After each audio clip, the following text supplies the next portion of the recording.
والذين آمنوا وعملوا الصالحات سندخلهم جنات تجري من تحتها الأنهار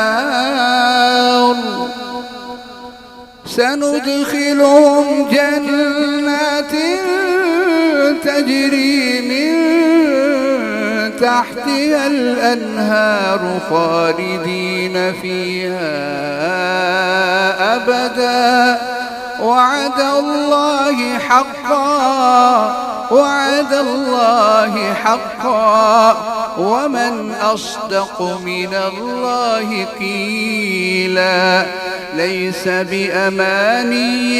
ولا أماني أهل الكتاب من يعمل سوءا يجز به ولا يجد له من دون الله وليا ولا نصيرا.